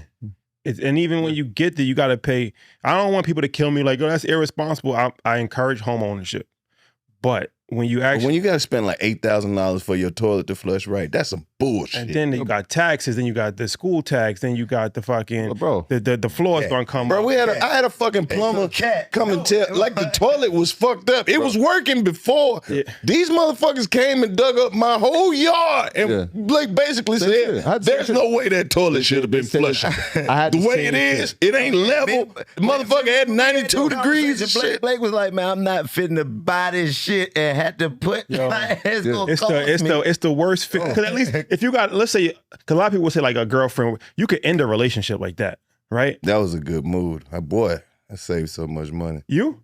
After that, hell, your relationship status to single, switching back to me, goddamn. Yeah. You're single? Oh, you didn't know? No. So you on the internet and all that? I'm single, baby. What's happening? What's happening? Oh, you was a player. Earn your leash. Earn your love. Earn your love. I'm about to get you up. You feel me? Yeah. Oh yeah, you was saying you was doing the whole love tour. Whoa, yeah, I was in love. What the fuck? Okay. Nah, love tour, dealership tour. I was in love. We have all the time. Just know I've always been the voice of reason in that regard. Man, keep your eyes open, nigga. I ain't saying you wrong. I support you. I be so scared for Chico when he be talking about relationship because he be so anti-relationship. Oh, Chico, I remember like in the back of my mind, I be like, relationship. Man, I saw that on fall in love with a whole Angela Yee live show. No, you been consistent. Angela Yee live show. Yes, he's like, I'm never going that shit. But I know because he's standing on it, right? Yeah. He's standing on it. So I'm scared he gonna move in and get an apartment with a stripper. Is that a trauma? Is that a trauma response? No, it's not a trauma response. It's an understanding myself response. The thing is, I think a lot of men don't do the necessary insight within themselves to figure out who they really are. Just because you don't want to be a bullshit nigga don't mean you are automatically supposed to be somebody's husband or boyfriend. And then the unfortunate part for me is niggas love to be a real nigga everywhere but in the house. They own house. That's a fact. In their own house. You will stand on business everywhere else, but you go in that house, that woman asks you something. So what's stopping you from being in a relationship? Because it's the terms and conditions. They make no sense. Monogamy? None of them make sense to me. Like when I think about who I am as a person, there's no way as a man that I can have a woman somewhere thinking that the decision that I made that best suited me in whatever moment I choose to make it is somehow violating her. That's unfair to me as a man because I'm not doing anything that's wrong. I'm a grown man. I know how to make decisions. You don't get to dictate my decisions based on what do you call social it? Construct. Social construct that we didn't even have a hand in creating. We going off of what everybody else is supposed to do or says you're supposed to do. But what if you could do it your way? I do it my way. That's why I don't want to be in a relationship. What if you have the relationship? What if you can have a relationship and it's a woman that completely understands? I do. Every relationship that I have with a woman is exactly that because I'm explaining to them who I really am from the beginning. So that's what I'm saying. People are confused when they hear me talk to think that I'm saying I'm anti having a relationship with a woman. No, I have relationships with every woman that I deal with. It's just not the way that you respect it or you think it's supposed to be. It's not traditional. It's non-traditional, if you want to call it. And everybody has to put a title or a term on something. So if that's what you need to do to help you define my life, then go for it. But as far as me, I'm not, no. That doesn't make any sense to me. I'm not, it's like an investment. It's like you look at, he like the little boy in the third grade on the playground. Yeah. They all my girlfriends. So, but what I'm trying to say, all right, so different, because we travel a lot, right? So in different parts of the world, like we went to Kenya, right? And like we went to certain parts of Kenya, like it's socially acceptable to have 5 wives. Yeah, but that's what I'm saying. If I really wanted to be married, I can just move to Ghana. You know, I can move the But it's not even about being with different. You just don't want to. It's just who I am as a person. It doesn't make any sense to me to go into a situation and set standards and rules based off of emotions that are temporary. Yeah. Love is one of the most temporary emotions. It's the worst thing you can base a relationship off, because what about the days when I'm not feeling love? Do I still look at you and see value in you in those days? And how do you establish that? And if we're going off the rules and regulations of how it's set up, then it's hard to be able to keep that in line, because now you're looking at me like I'm doing something wrong to you for doing something right for me. And I just don't understand that process. He just put said, I choose me. Man. I choose me. Huh? Without question. 100%. I don't have a choice, and I'm raising a daughter. So you got to understand, like, this is not just something that I'm doing on my behalf. I have to explain to my daughter my perspective, and people ask me all the time, well, how would you feel if your daughter was with a man like you? I'd be overjoyed, because at least she knows what she's doing. If that's the decision that she wanted to make, she made it based off of reality. Yeah. And that's all I can ask for. At least you're real enough not to lie to her and be like, look, it is what it is. Honesty is the best policy. It is. Yeah. No, it ain't, but. It's not. No, I never said that. It's not? No, hell no. Why not? Hell Bro, if you be out here telling the truth, you ain't never gonna have shit. Worst thing that you can do. Never gonna have shit. I just ask, like, this is a gauge that I do at all my shows. I always ask women, make some noise if you just want a man to keep it 100 with you. Majority of the women make noise. All right, fellas, so do that. But I would never say, hey, men, tell the truth. Hell no, that's the worst thing you can do. It is. And it's coming from somebody who tells the truth all the time. It doesn't work. They don't do that. It doesn't work. So you would advise people to lie? No, I would. If you a nigga that's trying to be in a relationship, or just don't, because there's two different things though. There's a lie, and then there's just not saying something. That's not a lie. No, that's a mission. But that's just that's a. You don't ask, don't tell. Yeah, that's the light lie. Me, I just choose to operate outside of the matrix. Is that a lie though? No, not at all. Because I'm saying, like, omission a lie. Is omission a lie? Omission, no. Yes, it is. Anything that's not the truth. No. But what I'm saying is that, all right, let's say hypothetically, you're doing something, whatever. It's never really asked of you. You don't volunteer the information. Yo, that's dishonest though. That's a whole different thing. Yo, was you with her last night?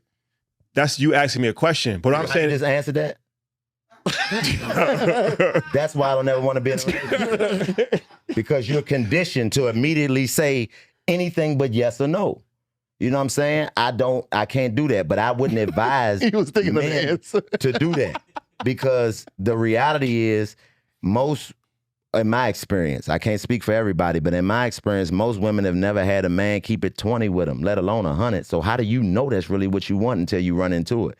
Being as a man that tells the truth and don't lie, I know that it doesn't breed you any type of benefit. It just keeps you from dealing with all of the consequences of being a lying ass nigga. And we've all been there.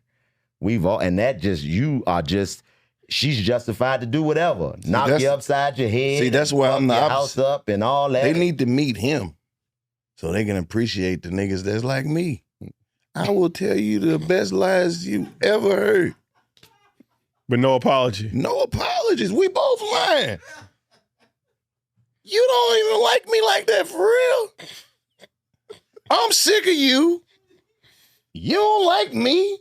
We lying like we happy until we ain't happy no more. Now we free.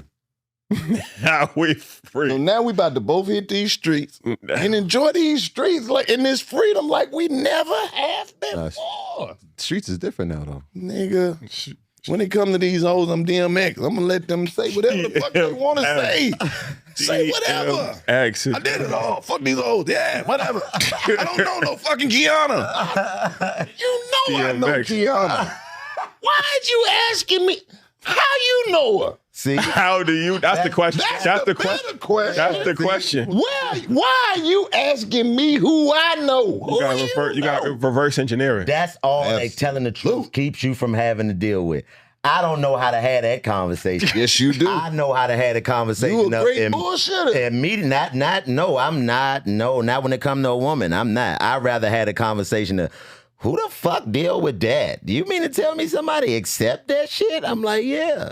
Would you be the one that's gonna give you some head later on that day? Next one. The same ones who want to sit there, the same ones that want to sit there and break down the dynamics of that for 2 hours and suck some dick. Right after that. But no apology. I know this. Yeah, I mean, hey, there's some truth to that too, but you know what I mean? So Because why are you so inquisitive Why are you inquisitive if you don't fuck with what I'm doing? Let it go. Let it go. Come on, I'll tell you all about it. Put your head, bro. You all up.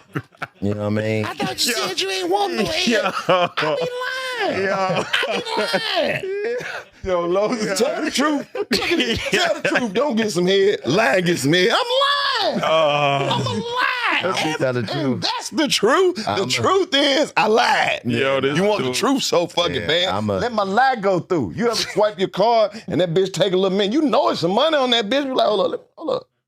Yeah, see, that's a I difference. thought the fuck so. That's a Let it difference. go through. I'm gonna tell the truth, Let my lie go through. I'm gonna tell the truth, not get the head, and just tell myself something to make myself feel better. That's about when not a getting nigga head. like me show up man. and tell us some good lies. Yeah, nah, that bitch breath stinks. Get that head. Nah, I'm good. Yo, before we leave, I want to ask y'all this, because y'all always been like, y'all always stay, y'all just like keep it solid. But a trend has been happening over the last 18 months with comedians. I guess it's been happening for a long time, but What happened? there's a lot of beef between comedians. I didn't know that this. Man, them niggas can't fight. But where did that? Is that always been part of the comedian culture? That's because a lot of them niggas can't fight. Man, listen, let me tell you. That's the reason why? Yes, comedians are not good fighters, but they always fighting. I have played sports and been in all kinds of other shit. The only group of people I've been around that fight this much are comedians. Comedians stay in some shit. Why? Because they don't like each other. Limited That's what he resources. told me. They don't like each other. He told me this when early in the game, like, because Los is our elder. He been doing it, doing 20 comedy years. for longer than all of us, especially when we came into, getting notoriety. And it's always been my partner. So he was like, man, let me tell you something, man. These niggas don't fuck with each other. They hate each other. These niggas really hate each other, man.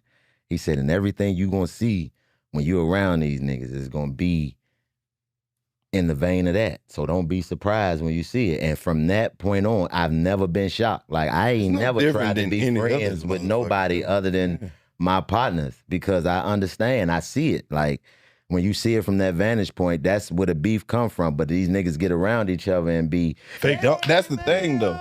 They don't be fake around fake each love. other. Yeah, it's a lot. A lot of these niggas are just, when you think about it, a lot of these niggas be in their own world. So in your world, you the king. Mm-hmm. So none of this, you the baddest motherfucker in the world, because you ain't never got to see nobody. You don't never have to interact with them. You might never even get to see these motherfuckers face to face if they don't want you to. But it's a lack of resources and opportunities, man. And ego. Yeah. So everybody's fighting for the same spot. Right. Well, A everybody lot of these fighting people for the have same ego mentality. because they do have flashes of greatness. But the world ain't gonna never get to see it on the grand. So they're comedians now. They don't like each other because they like, Bitter. They bitter. all that nigga do is that one shit. Yeah. That's what I'm saying. So like when y'all watch it from your perspective, right? Because when we think of comedians of this generation, obviously y'all are in that pantheon of greatness. Do y'all watch other comedians and say, that dude's fire or that chick is fire? Like, See it. who are those give people the right now that are not 85 South affiliated? It'll take us all fucking day to tell to tell you, Mojo Brooks, Nav Green, Moneybag Mafia, Bubba Dub. Bubba Dub, you know what I'm saying? The list goes on and on. Like, but we show love to everybody. Like, That's why the beef shit be funny.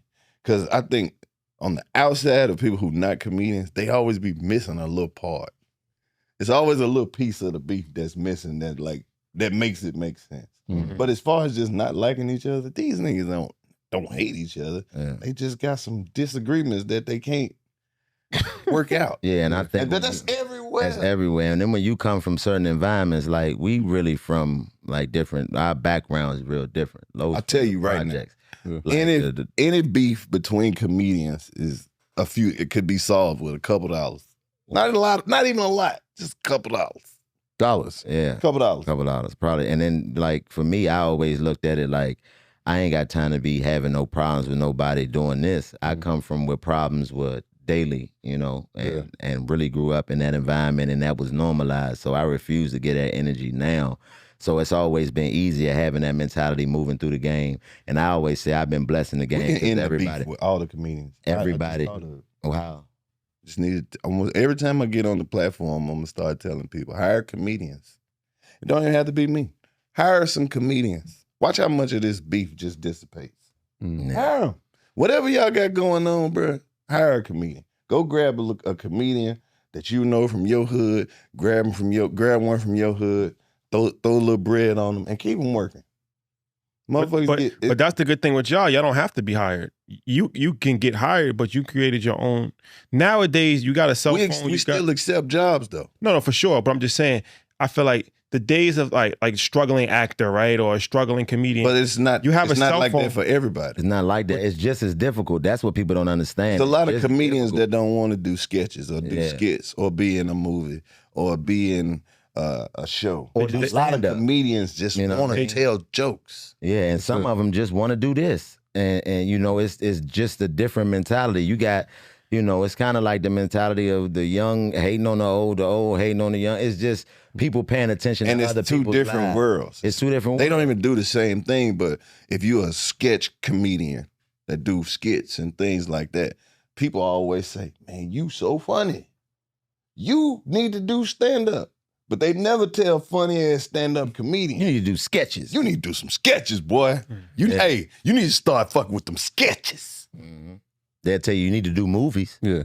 But now that's the world that we live in. You know what I mean? You look at the way that the consumer consumes media now. You got the I Show Speeds, the Casanats, the Drewskis, and all of these different people who have innovated the way that people and Desi Banks. Yeah, oh yeah. Don't leave Desi. And that's what I was about to show you. That's how simple it is to start a beef with comedians. You leave a nigga name. That's why when you said, who's some of the upcoming comedians? We ain't even really get to go into a whole list. Oh, you got somebody like Country Wayne who literally started his own. That's what I'm saying. Show, but his own shit. He might have felt slighted by y'all. Right. Well, them niggas don't never mention me. They never say my name. All them niggas don't fuck with me like that. Buddy sat there and asked him who he fucked with. He said 3 niggas. I bet. No, that's real though. That's how comedian beef start. Yeah. You said something about doing movies, and you alluded to it as well. I know you got the partnership with Kevin Hart. You do? Who told you? Heartbeat. I mean, you talk about the highest level of comedian working with y'all, talking about partnership and working together. How'd that deal come about, man? What's that? What's the plans for it?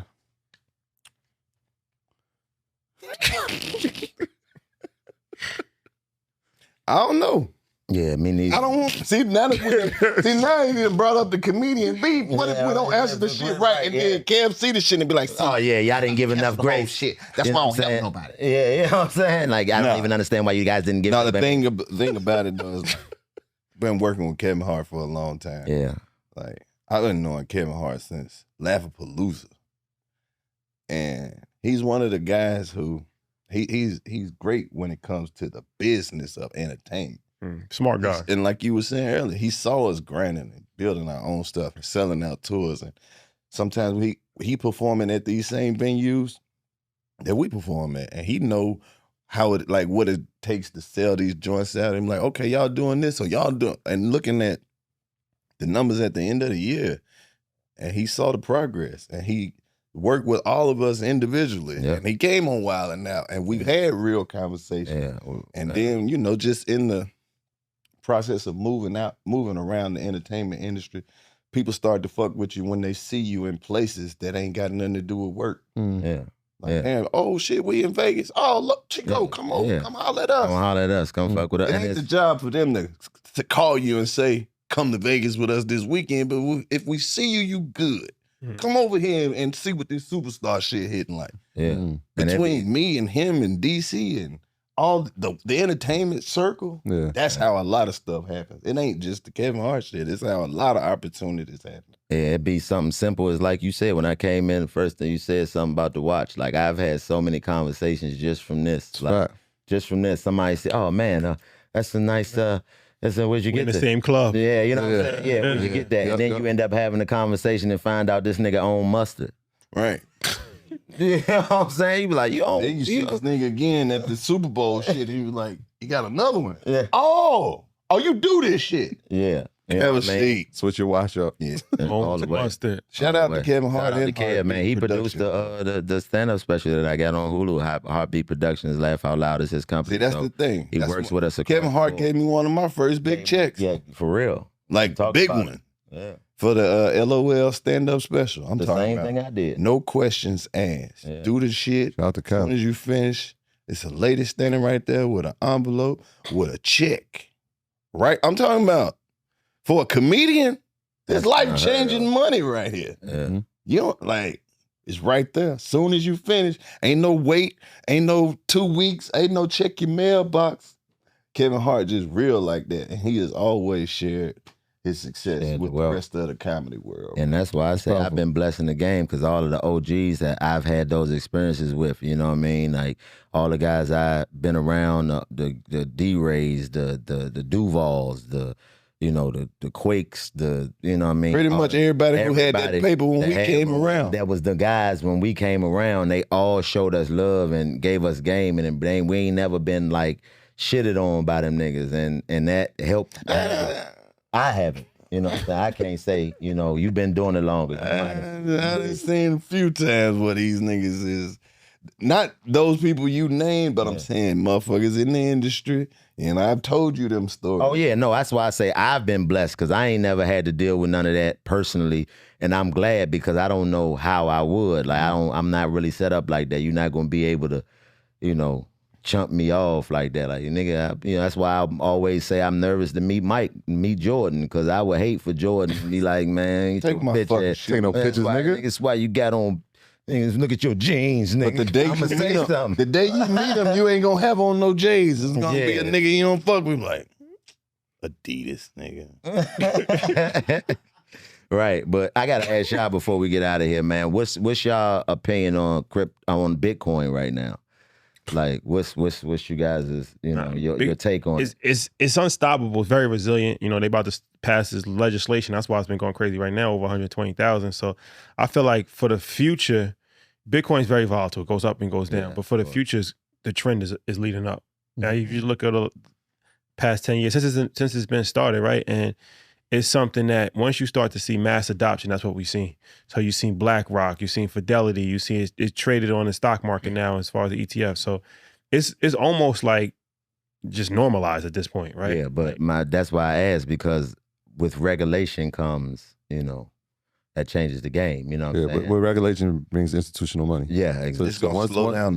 Once institutional money comes in, like you said, it's tough to stop. And you got an administration right now that is in favor of it. And so it's going to be easier to pass legislation than it would have been in the past. I'll put it like this, in terms of value and market caps, how companies are valued, their worth. Right now, Bitcoin, if it was a company, would be the fifth wealthiest company in the world. Right? It's valued at over $3 trillion.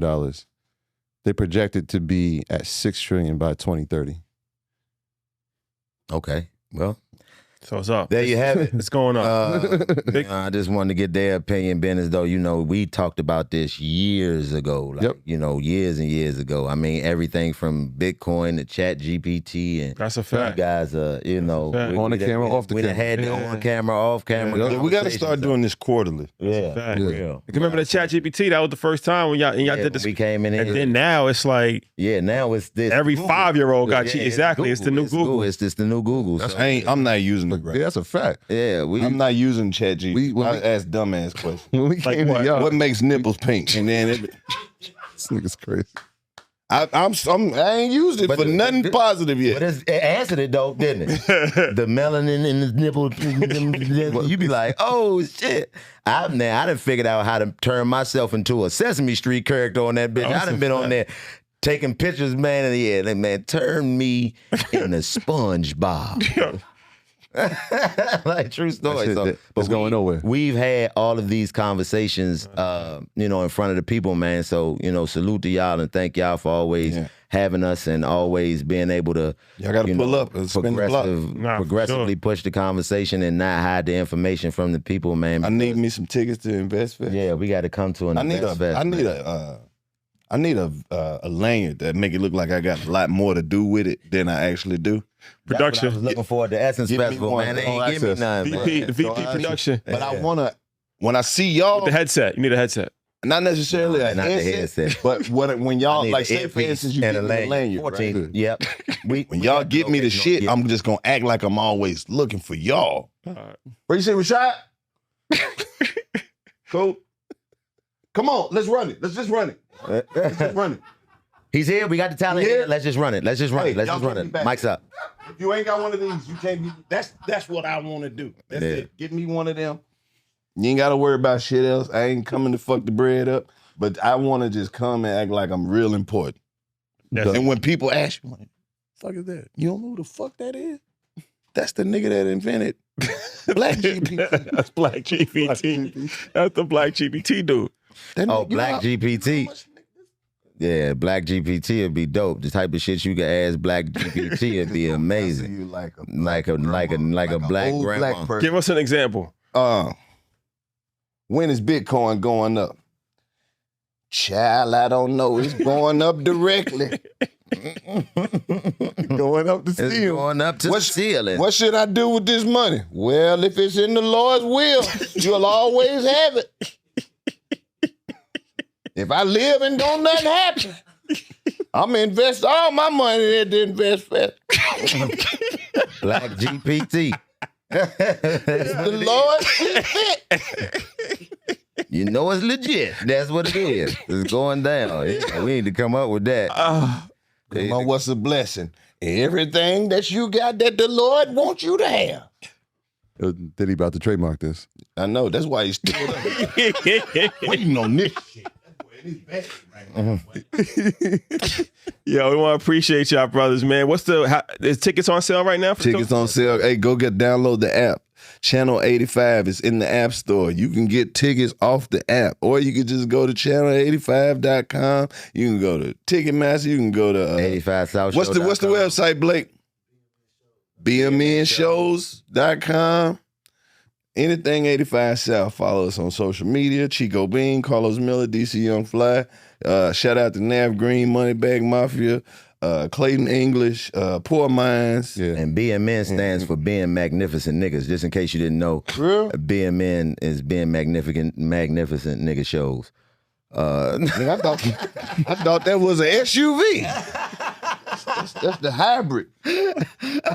Man. Wait, man, but make sure you get your tickets to come see the Spin the Block tour, man. We coming to see y'all. Yeah, and when y'all come for EYL, bro, we gonna send some people back there and get some exclusive BTS scene. That's my young dog Marco right there. Yeah, we got to, man, because he need a lanyard too. What y'all? That's easy. That's easy. Send us. Hey man, what day is InvestFest? August 22nd through the 24th. So we gonna get the package of lanyards before that, like the week. Yeah, before. we coming to see y'all. Put my shit in the brown envelope with the clasp in the back. Gotcha. Send me a few over. Let me know which one mine. I want one that don't nobody have. Give me like, if I wanted the EYL with like an orange trim or something. Hologram. Put leather on my fucking. Make my shit. All right, y'all got it. Put leather on my shit.